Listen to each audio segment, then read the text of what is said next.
Фирма Монолит, чийто основен акционер е Иван Стаматов, започва да изгражда първата жилищно-административна сграда в бизнес парк Стара Загора. Тя се намира в непосредствена близост до хипермаркетите Технополис и Мусобриколаж. Модерният обект ще бъде 8-етажен и ще се състои от 30 офиса, 18 магазина, 56 апартамента, заведения за хранене, фитнес зали, спа-център. Ще има и 130 паркоместа.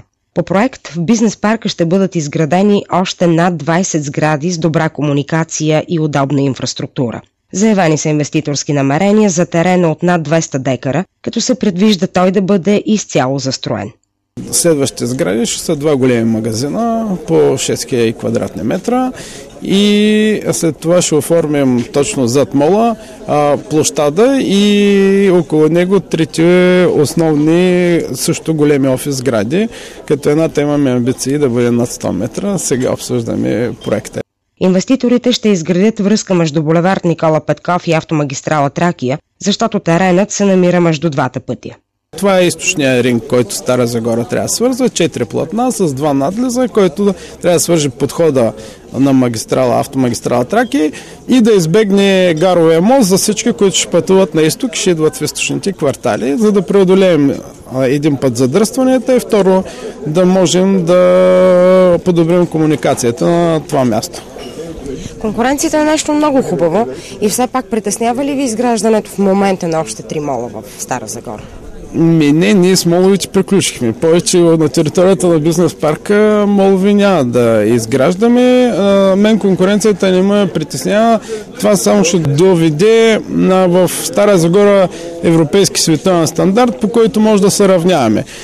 Стара Загора заслужава добри места за търговия и отдих. Така че това, че тук по права линия точно на 100 метра се изгражда и още един мол, просто ще оживи още зоната и ще я направи привлекателна за бизнес и по-нататъчни инициативи. Бизнесът в целия свят допълва се и аз се радвам, че ние тук се събираме все повече и повече партньори. Приблизителната необходима инвестиция за цялостното изграждане на бизнес парка е около 200 милиона евро.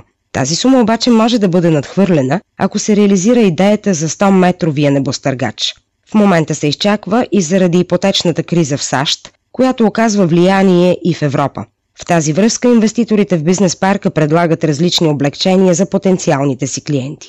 В тази първа сграда сме предвидели не само цялостното инвестиране, но сме предвидели посредством инвестиционната ни банка и кредити за бъдещите ни клиенти, само срещу ипотека на имотите, за да не ги затрудняваме допълнително. Освен това сме изключително гъвкави своими, смятаме да приложим и към тези, които не искат да теглят кредити, т.е.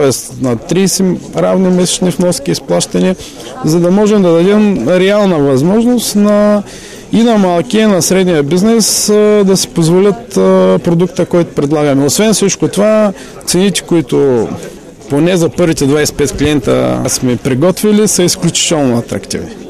До края на октомври ще отвори врати първият мол в Стара Загора с киноарена, а първата жилищно-административна сграда, чието строителство започна тази седмица, ще бъде готова след 2 години.